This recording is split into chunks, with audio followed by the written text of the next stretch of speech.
Hey YouTube, Titus here again with another match commentary with our Invoked Shaddoll Dogmatika deck, and this time we are playing Virtual World. So they get to go first because we can't win a coin flip.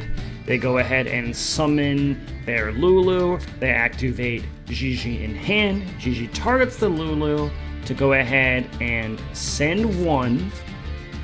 So each Virtual World targets a different one and then sends one of a different type and then does another effect afterwards.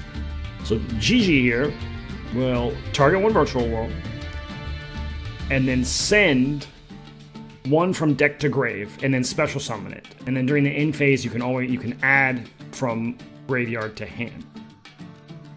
Virtual World spells and traps facilitate their plays. So here they want to send one of their spells or trap gate cards to kind of keep playing the game.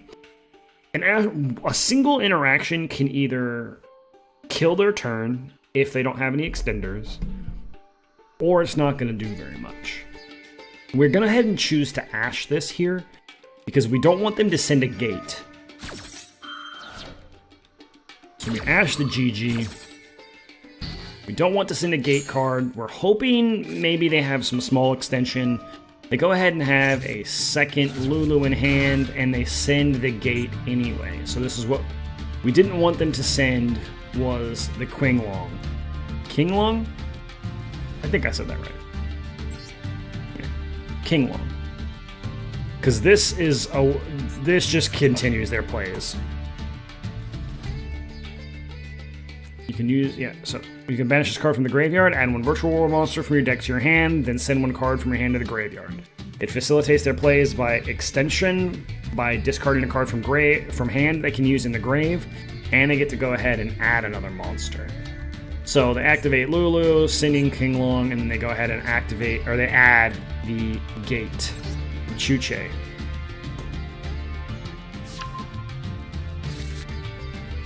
They activate. They grab Lily, they go ahead and discard the gate Chuche, they activate Lily, targeting the Lulu, then they target the gate. So again, they send, they target one you control of a different type, you send one, you special summon, then you send a card of the third type from your deck to the grave. Chainlink 2 Chuche, which also has a banish effect. They make this a 6, because it level modulates. They summon Lily, they synchro for Ultimaya. This tells me that they're going straight into the Synchro Dragon. Pot of Desires for 2. They have Lao Lao, they activate Lao Lao effect. They send the other gate, or their city instead of their gate. Synchro again into their Shen Shen. And this is looking like some bad news bears here. We have quite a few plays, and we can play through one interruption, but we can't play through multiple. We go ahead and activate Meltdown. They Ash. This is a big problem here. We were really hoping to get an Alistair, because Alistair basically says that Synchro has to pretty much answer it. If they did not Ash this, they have to negate with Synchro Dragon, and then we can pop off with Shaddoll Fusion. Because if they don't negate if they don't negate it, we get Invocation. And then we can summon Mechaba with Ecclesia in hand. We go ahead and activate Shaddoll Fusion, send in Ariel and Golden Lord, special summoning Construct. We activate Ariel here. We want to banish their gates so they don't have extension. We go to battle phase. We attack into Shen Shen. They're going to go ahead and negate that with Crystal Wing. Which is interesting because I actually didn't think that this effect actually activates. I didn't think this was an activated effect at all. I thought it was an inherent effect, but I was proven wrong here. We go ahead and special summon Ecclesia because we can kind of pop off a little bit here and set up maybe. We activate Floor, we negate the Shen Shen. And then we activate Golden Lord, send the Meltdown, special summon Don't want to special summon Ash here because you absolutely can. Tribute off, set Beast. Now this is a big boy to get over, so we're kind of in it. They go ahead and activate the GG from last turn, targeting the Shen Shen. We're going to Ash here again.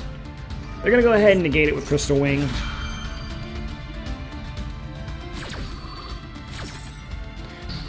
And in hindsight, this is a misplay on my part by summoning the floor.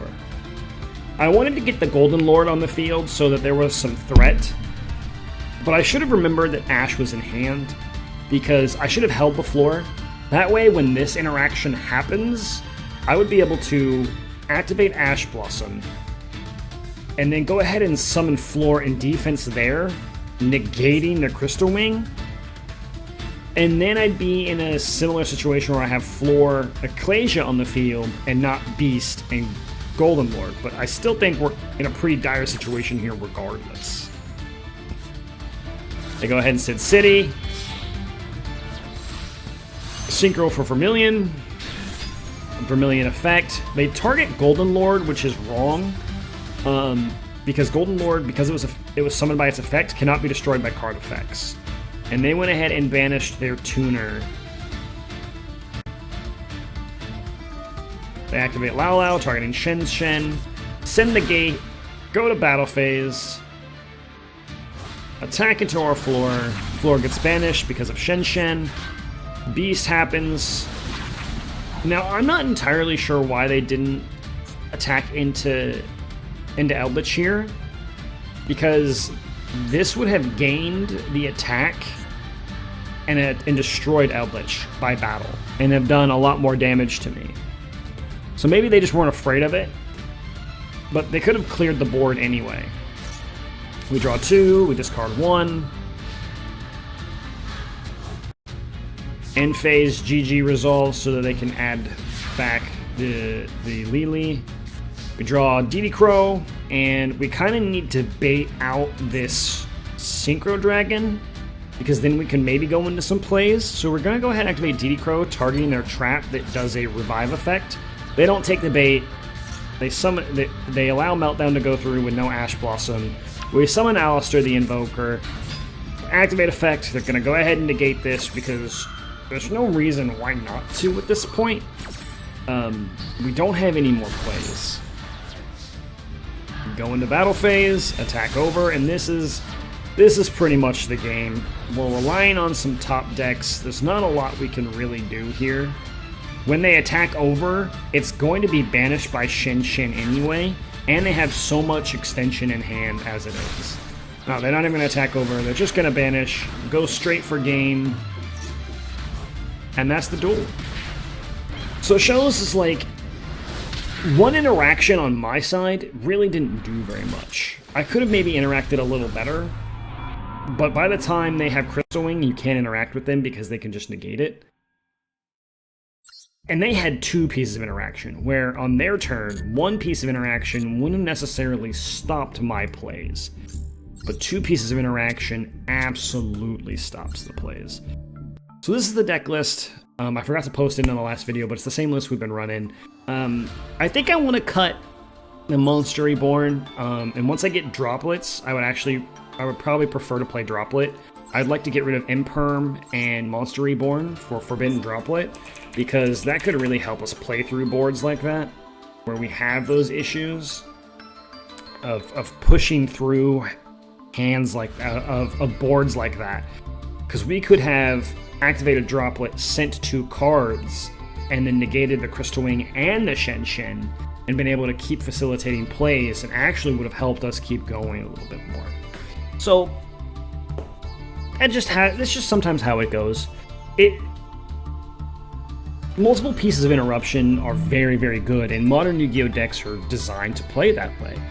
And Virtual World is a really good deck. Now, when this deck becomes Invoked Dogmatika DPE, there's a lot that has to change for people to be interacting, because we could do all of that stuff and then activate Fusion Destiny and summon Destroyer Phoenix Enforcer, and then really just go through a grind game of popping cards over and over and over again. Shen Shen is kind of an issue there because it banishes them rather than goes to the graveyard, But if we have options for that in Droplet or Imperm, it kind of helps us keep going. So, I know this one's a little quicker. I know we really didn't get to play much. We just kind of just died. But it is what it is. It shows that sometimes when your opponent has everything, they just kind of have everything. And that's it. We still try to play as much as you can.